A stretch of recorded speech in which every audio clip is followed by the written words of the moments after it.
Good evening, Professor Douglas, classmates. My name is Carl Hall, and I am not an expert in this field, this information that I'm going to share with you. But while I was searching the internet for a topic that maybe I thought that I might be able to use for this assignment, I ran across this website called WhatReallyHappened.com. And what it is it's an article that was written by Michael Rivero, and it talks about how Hawaii actually became a state. Now, most people will acknowledge that Hawaii is our 50th state, and even the people in Hawaii know that this is a fact. But like Paul Harvey, I'm going to give you the rest of the story. So back in the early times, back in the early 1800s, at that time the United States acknowledged Hawaii as being a sovereign nation, and actually stated that. And during that time, some American missionaries decided that they were going to go over and teach the native Hawaiians the culture of the United States, Christianity. Education, better their environment, better their ecology, the economy, whatever they were going to do. So, like a lot of missionaries do, they go to these foreign countries and they're doing good stuff. They're humanitarian, they're hospital aides, and so forth. And that's what these people were doing at the same time. While they were over there, they actually purchased some land, started making agriculture. Crops. And in doing so, to sustain their lives, they sent this crops back to the United States for sale. That crop that you want to ask? Sugar. Yes. So sugar was being taxed exorbitantly with tariffs from the United States. So in order for these missionary slash crop owners to be able to make ends meet, they had to get rid of the tariffs. In order to get rid of the tariffs, they had to make Hawaii part of either the United States or a territory or annexation or something to that nature in order to get them out from underneath their sovereign union or a sovereign nation so that they can start putting more profits into their pocket. So the king actually never signed the treaty to relinquish his rule. However, he was forced to sign that he would step down forcibly or face the ramifications of bloodshed, meaning his own life and that of his people. He eventually died, and his sister took over, and of course the same thing happened to her. And she was actually imprisoned in her own palace for the rest of her life, so that the uprising or the rebellion could not come back and put her back into rule.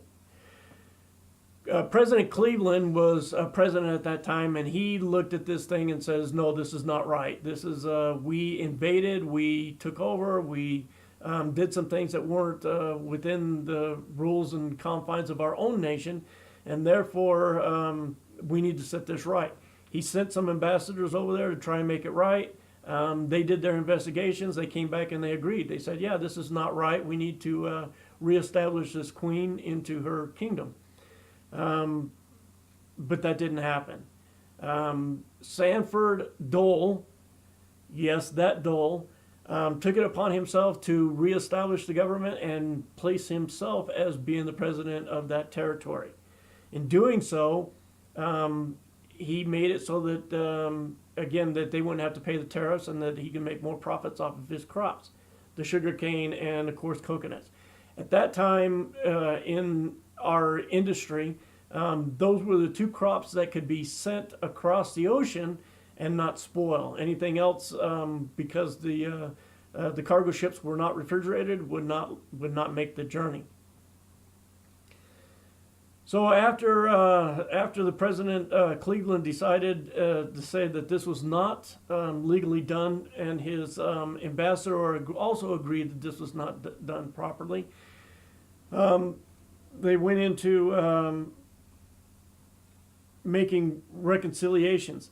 And so in 1993, the people of Hawaii addressed the United States and President Clinton with the Public Law 103-150. Here's a copy of it.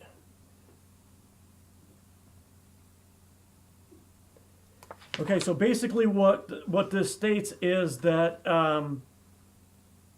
the United States illegally obtained the country of Hawaii. It did several things that were wrong. We're not keeping in with the confines of the United States' own rules and regulations. And basically, at the end of this, what's mostly important is that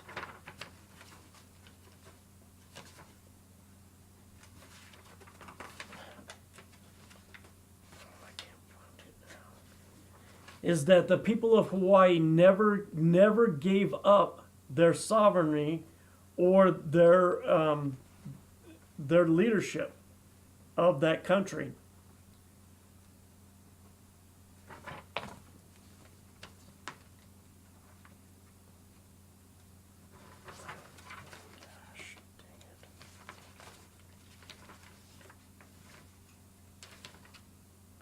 So here's what it says. In November 23rd, 1993, President Clinton signed the United States Law 103-150, which not only acknowledges the illegal actions committed by the United States in the overthrow of the legitimate government in Hawaii, but also that the Hawaiian people never surrendered their sovereignty.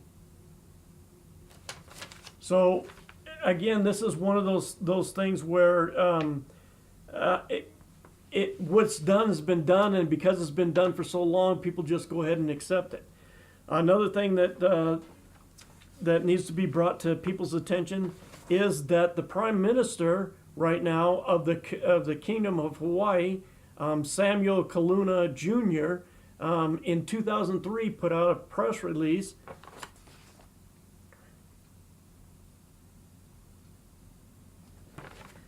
stating they announced the independence from all foreign powers. And again, this is telling us that all the bad things that happened to them all the way up to now, that the Hawaiian people have expressed support for the Declaration of Independence, announcing the sovereignty of the Kingdom of Hawaii. So we have to understand that the people of Hawaii was a sovereign, independent country that was illegally invaded by the United States for the purpose of taking over agricultural crops to the mainland. Some of the things that they were talking about, that, if Hawaii was to ever get taken out from the United States, several things would happen, and those have been misrepresented and said that they're just not true. Basically, that the United States would have to get rid of their military forces, and that's not true. Not only Hawaii needs those people there, but they need the monies and the income that are coming in from those bases. Another thing that would happen was saying that the people that built those bases would have to tear them down, or Hawaii would have to buy those bases.